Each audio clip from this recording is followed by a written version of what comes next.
रावण वध और श्रीराम का अयोध्या में राज्याभिषेक। मेघनाद के मरते ही रावण की कमर टूट गई। कुछ समय तक तो वह शोक में डूबा रहा, फिर वह क्रोध से लाल हो गया।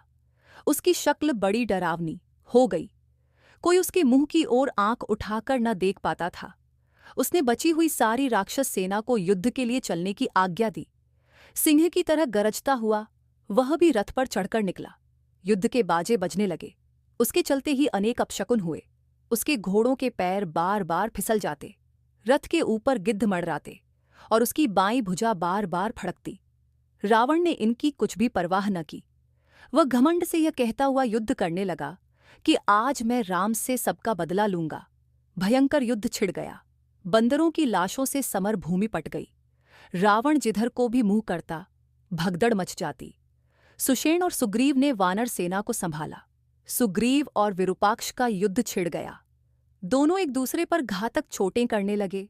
सुग्रीव ने विरूपाक्ष के हाथी पर चोट की। वह बैठ गया, तब विरूपाक्ष ने तलवार से सुग्रीव को घायल कर दिया। अंत में सुग्रीव के मुक्के के प्रहार से विरूपाक्ष ढेर हो गया।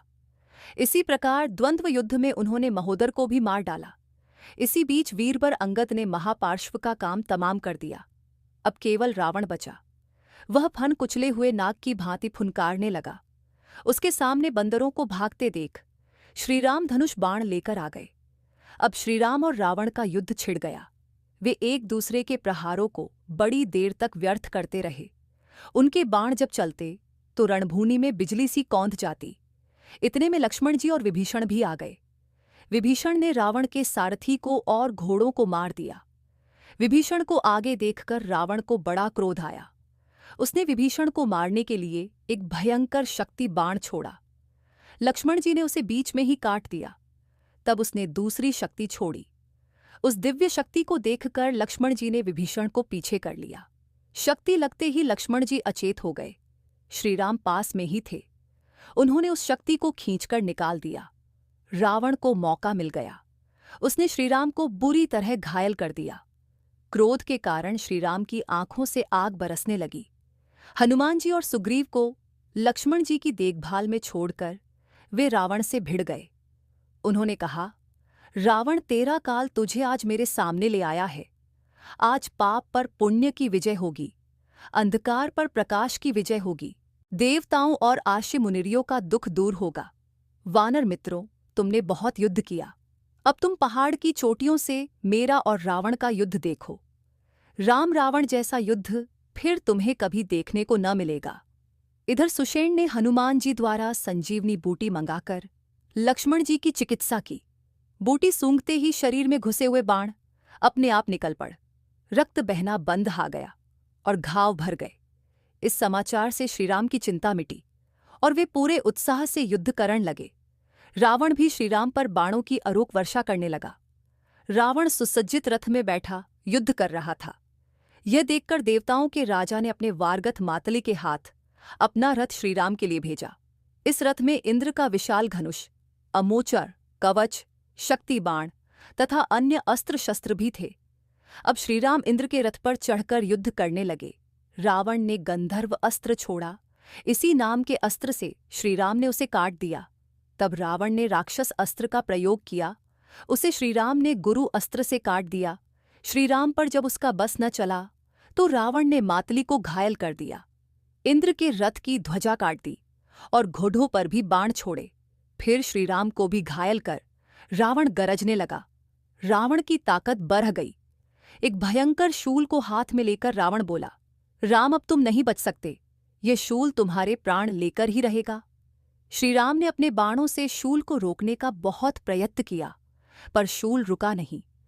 तब श्रीराम ने इंद्र द्वारा रथ में भेजी हुई शक्ति का प्रयोग किया। उससे ऐसा प्रकाश हुआ जैसा उल्का गिरने से होता है।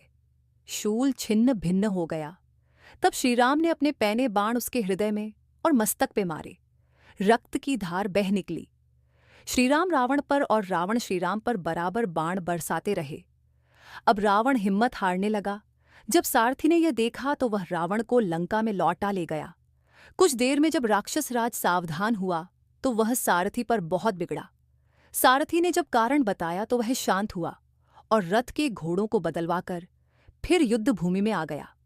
श्रीराम का आदेश पाते ही मातली भी अपना रथ रावण के रथ के सामने ले आए। श्रीराम अब इंद्र के धनुष से युद्ध करने लगे। रथ इतने निकट आ गए थे कि घोड़ों का मुंह मिल जाते थे। श्रीराम ने बाणों से रावण के घोड़ों का मुंह मोड़ दिया। रावण ने भी श्रीराम के रथ के घोड़ों पर चोट की, पर उन पर कोई असर नहीं हुआ। युद्ध का अंत दिखाई नहीं दे रहा था। श्रीराम सोचने लगे कि जिन बाणों से मैंने सहज ही खरदूषण को मार दिया, विराट और कबंध का वध किया, बाली को मारा और समुद्र में आग लगा दी, वे बाण रावण के सामने बेकार हो गए। मातली ने कहा, मैं देख रहा हूं कि आप रावण पर तो चोट कर ही नहीं पाते। आपकी सारी शक्ति तो रावण के प्रहारों से बचने में ही लग रही है। जब तक आप ब्रह्मास्त्र का प्रयोग न करेंगे, काम न चलेगा। श्रीराम को अब महर्षि अगस्त्य द्वारा दिए गए बाण की याद आई। अगस्त्य ऋषि को यह बाण ब्रह्माजियों से मिला था। श्रीराम ने उस अमेघ बाण को धनुष पर चढ़ाया और कान तक खींचकर छोड़ दिया। रावण के वक्ष को चीरता हुआ वह बाण पार निकल गया और फिर श्रीराम के तरकस में लौट आया। रावण के हाथ से धनुष छूट गया और वह रथ से पृथ्वी पर गिर पड़ा। रावण के मरते ही देवताओं ने श्रीराम की जय जयकार और फूलों की वर्षा की। सुग्रीव, विभीषण, लक्ष्मण, हनुमान सब टकटकी लगाकर श्रीराम के मुंह की ओर देखने लगे। भाई का मृत शरीर लौटते देख विभीषण शोक से व्याकुल हो गए। वे रोते हुए बोले, भाई, आपके डर से तो काल भी कांपता था। जब गदा लेकर आप दिग्विजय को निकलते तब पृथ्वी डगमगाने लगती थी। देवता अपने प्राण बचाने के लिए खोह कंदराओं में छिप जाते। आज आपका शरीर धूल में लौट रहा है। श्रीराम से बैर करने का यही फल होता है। मैंने बहुत समझाया, पर आपने एक न मानी। हाय, आज राक्षस वंश का नाश हो गया। श्रीराम ने विभूषण को समझाया, मित्र, रावण शोक करने योग्य नहीं। जिसने जन्म लिया है वह मरता अवश्य है। रावण को तो उत्तम मृत्यु मिली है, वह वीर था और उसे वीर गति ही मिली। तुम शोक छोड़कर उसका विधिपूर्वक अंतिम संस्कार करो। इतने में मंदोदरी आदि रानियां भी रणभूमि में आ गई और रोने लगीं। मंदोदरी के विलाप को सुनकर सबकी आंखों में आंसू आ गए। श्रीराम ने उन्हें समझा बुझाकर उचित दाह संस्कार करने के लिए कहा। रानियों को लेकर विभाषण नगर में चले गए। इधर श्रीराम ने मातली को आदर के साथ विदा किया। सुग्रीव को श्रीराम ने हृदय से लगा लिया और कहा, मित्र, तुम्हारी सहायता से ही इस राक्षस राज का अंत हो सका। वे सभी वानरों से मिले और उनसे बोले, तुम सबने जो मेरे साथ भलाई की है उसे मैं कभी न भूलूंगा। दाह संस्कार के बाद जब विभीषण लौट आए तो श्रीरामचंद्र जी की आज्ञा से लक्ष्मण जी ने नगर में जाकर विभीषण का राज तिलक किया। विभीषण सहित सब लोग श्रीराम के पास आ गए। अब श्रीराम ने हनुमान जी से कहा, महाराज, विभीषण से अनुमति लेकर अशोक वाटिका जाओ। जनक नंदिनी को युद्ध के समाचार दो। जो कुछ वे कहें मुझे आकर बताओ। हनुमान जी से रण के समाचार पाकर जानकी बोली, मैं अब जितना जल्दी हो सके स्वामी के दर्शन करना चाहती हूँ। सीता जी का समाचार पाकर श्रीराम ने विभीषण से कहा, जानकी जी को स्नान कराकर और वस्त्राभूषणों से सजाकर ले आओ।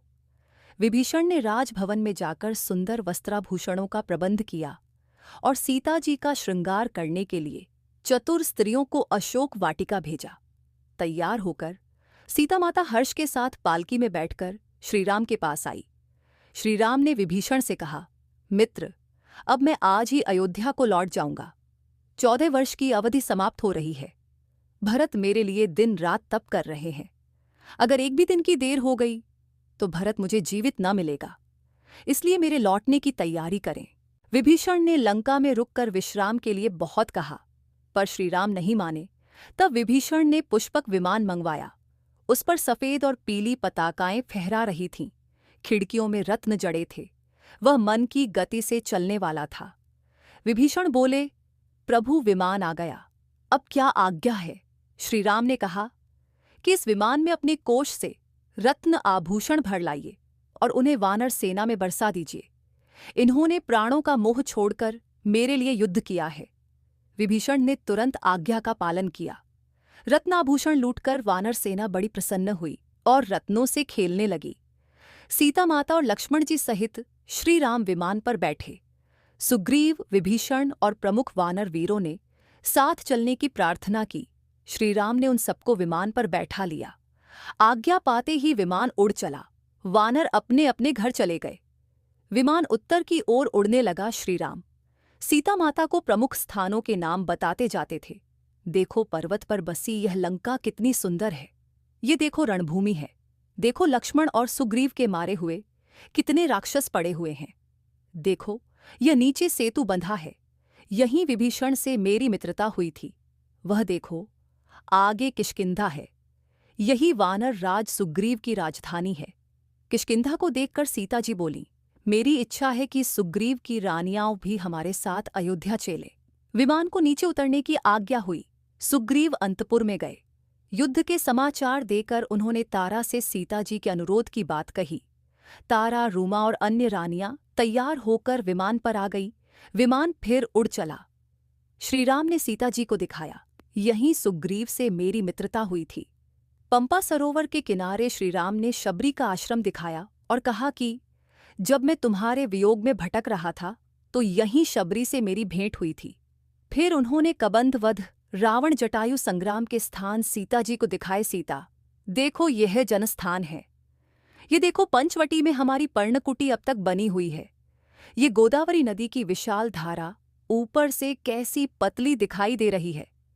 अगस्त्य के आश्रम, सती अनुसुईया के आश्रम, चित्रकूट और यमुना नदी पर उड़ता हुआ विमान प्रयाग पहुंचा। तुरंत ही श्रृंगवेरपुर दिखाई देने लगा और फिर सरयू और अयोध्या नगरी भी दिखाई पड़ी। श्रीराम ने कहा, सीता अपनी नगरी को नमस्कार करो। ये मेरी मातृभूमि मुझको प्राणों से भी अधिक प्यारी है। यहाँ का हर व्यक्ति मुझे प्यारा लगता है। सबने अयोध्या को प्रणाम किया। श्रीराम की आज्ञा से विमान लौटकर भरद्वाज मुनि के आश्रम में उतरा। श्रीराम ने मुनि को प्रणाम कर अयोध्या का कुशल समाचार पूछा। मुनि ने बताया कि अयोध्या में सब कुशल हैं। धर्मात्मा भरत आपके दर्शन के लिए व्याकुल हैं। आज रात यही रहें, कल अयोध्या चले जाए। श्रीराम ने मुनि का आतिथ्य स्वीकार कर लिया। मुनि के प्रताप से सब वृक्ष फलों से लद गए। सब ने अमृत के समान मीठे फल खाए। तब श्रीराम ने हनुमान जी से कहा, तुम अयोध्या जाकर हमारे आने की सूचना भरत को दो। रास्ते में निषादों के राजा गुह से भी मिलना। वे मेरे बड़े मित्र हैं। उनसे तुम्हें भरत का सच्चा समाचार मिल जाएगा। उसके बाद नंदीग्राम जाकर भरत से भेंट करना और उन्हें हमारे वनवास की अवधि पूरी कर लौट आने का समाचार देना। फिर अयोध्या का समाचार लेकर तुम शीघ्र लौटो। मनुष्य का रूप बनाकर हनुमान जी पहले गुह से मिले और भरत का समाचार लिया।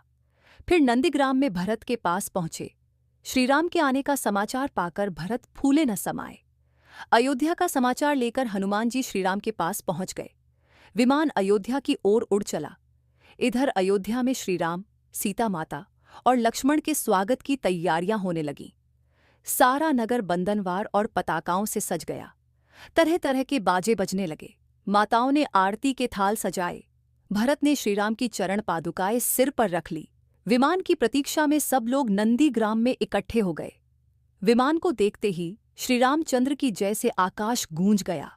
रामचंद्र जी के उतरते ही भरत ने उनके चरणों में प्रणाम किया। श्रीराम ने भरत को गले लगा लिया। शत्रुघ्न से मिलकर श्रीराम सब अयोध्या वासियों से मिले। शत्रुघ्न ने लक्ष्मण जी और सीता जी के चरणों में प्रणाम किया।